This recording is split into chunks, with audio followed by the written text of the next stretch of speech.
O Senhor esteja convosco. Ele está no meio de nós. Proclamação do Evangelho de Jesus Cristo segundo João. Glória a vós, Senhor. Naquele tempo, Jesus foi para o Monte das Oliveiras. De madrugada, voltou de novo ao templo. Todo o povo se reunia em volta dele. Sentando-se, começou a ensiná-los. Entretanto, os mestres da lei e os fariseus trouxeram uma mulher surpreendida em adultério. Colocando-a no meio deles, disseram a Jesus: Mestre, esta mulher foi surpreendida em flagrante adultério. Moisés, na lei, mandou apedrejar tais mulheres. Que dizes tu? Perguntavam isso para experimentar Jesus e para terem motivo de o acusar. Mas Jesus, inclinando-se, começou a escrever com o dedo no chão.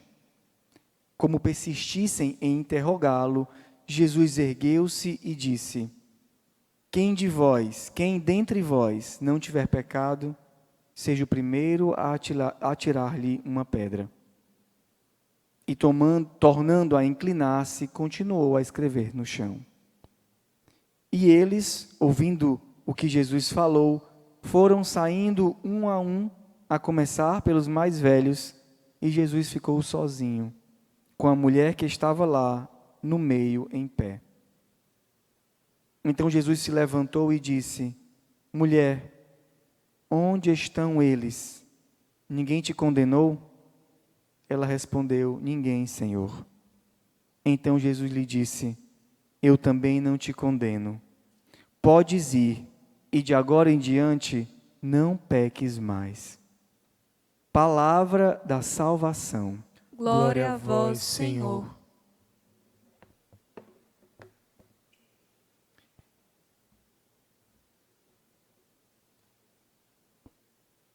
A liturgia nos oferece duas passagens que nos colocam em um profundo questionamento interior, mas ao mesmo tempo nos alegram muito.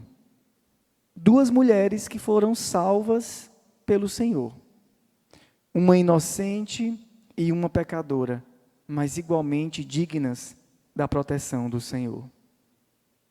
As duas acusadas de terem sido pegas em adultério, mas ninguém sabe ao certo a história verídica. Os velhos, que deveriam ser sábios, que a acusam.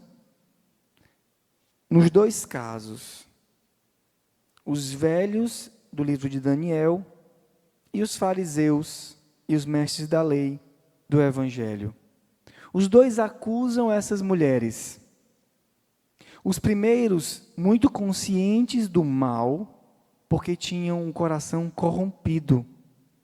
E os segundos também com más intenções, ou seja, para experimentar Jesus e terem motivos de o acusar.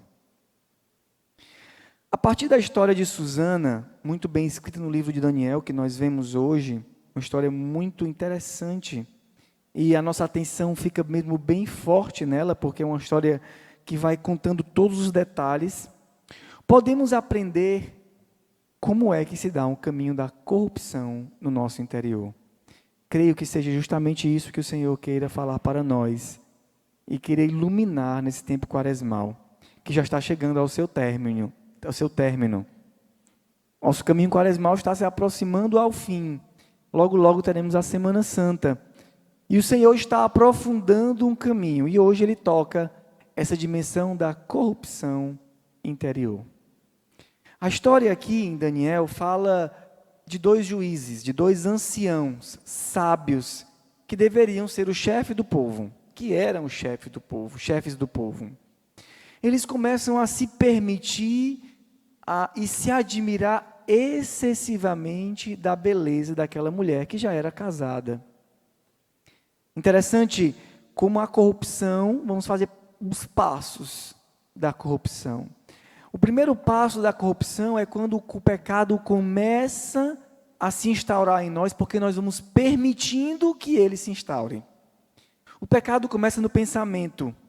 O homem mau, que começa a arquitetar interiormente, pode ser adultério, pode ser a ira, pode ser a falta de perdão, nunca começa do ato, começa sempre do nosso pensamento, que começa a ir escurecendo o coração, a colocar no nosso coração aquelas coisas que nós não deveríamos nos permitir. É isso que acontece com esses velhos, como diz aqui o livro do Daniel. Começam a se permitir. Em seguida, diz o livro do Daniel, eles ficaram desnorteados a ponto de desviarem os olhos para não olharem para o céu. O segundo passo da corrupção é começar a se esconder de Deus. Não é ainda um ateísmo, mas é quase como se fosse. Sabem que vão fazer o mal e querem se esconder de Deus. Nos lembra de Adão, que depois que come do fruto se esconde. Lembra-nos a Caim, que depois que mata Abel se esconde também de Deus. E nós, quando nos corrompemos de alguma forma, ou quando ainda nem nos corrompemos, mas nos permitimos algum pecado, começamos a nos afastar de Deus. Vou deixar de ir à missa, porque afinal de contas eu errei naquilo ali. Vou parar de ir no grupo de oração, e aí eu vou dando espaço maior ainda à corrupção interior. Por fim, se aproximam de Susana e dizem, e aqui está o auge da corrupção: as portas do pomar estão trancadas e ninguém está vendo. O terceiro passo da corrupção é: ninguém está vendo. A consciência já relaxou, o olhar já ficou turvo, o mal já tomou de conta do coração e agora já se tornaram ateus. Talvez não ateus, mas na prática, sim. Um ateísmo prático. Ninguém está vendo. Como assim ninguém está vendo? Você crê em Deus? Como ninguém está vendo? Assim começa uma série de mentiras, porque o coração, agora já corrupto, precisa mentir para continuar fazendo aquele plano perfeito. Parece que tudo ia bem e o mal estava vencendo. E às vezes é assim. O mal parece estar vencendo e quem é bom parece ser sempre o bobo, o besta da história. Parece que estamos sempre perdendo. O lado bom e o lado certo, o justo, está sempre perdendo. Parece que está sempre em desvantagem. Mas o justo confia no Senhor. E é aqui que o Senhor manifesta a sua glória. O oposto do ateísmo e da corrupção desses velhos encarquilhados no mal, como diz aqui Daniel, o oposto é a fé. Susana e a pecadora arrependida expressam uma atitude exterior que é o contrário do que esses velhos não conseguiam fazer. Eles não conseguiam mais olhar para o céu. Susana, entre lágrimas, olhou para o céu, pois seu coração tinha confiança no Senhor. Susana, sofrida e vendo que a sua morte estava chegando, olha para o céu e confia no Senhor. Enquanto no Evangelho os fariseus iam soltando as pedras, começando pelos mais velhos, Jesus se levanta e a pecadora arrependida olha para Jesus, eleva os olhos, olha para Jesus, escuta as palavras de Jesus: ninguém te condenou?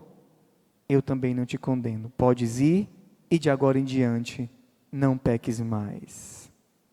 O caminho da fé é o caminho de olhar para o céu, de elevar o nosso olhar daquela nossa fraqueza, do nosso pecado, ou até nos perder na corrupção, porque nós paramos de acreditar na força do alto e começar e voltar a olhar para o alto.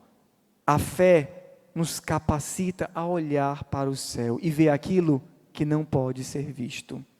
Sem olhar para o céu, sem pedir a graça de Deus, sem pedir a sabedoria de Deus todos os dias, querido irmão, nós não podemos fazer nada. Tirar os olhos do céu nos torna velhos, não anciãos, porque o ancião é sábio. Esses homens deveriam ser anciãos, mas eles se tornam velhos encarquilhados no mal. Velho, que se opõe ao novo, se opõe ao Espírito Santo, que renova todas as coisas. E é o que torna esse menino Daniel, um adolescente, em um ancião. Senta-te no meio de nós, senta-te, porque o Senhor te deu a honra da velhice.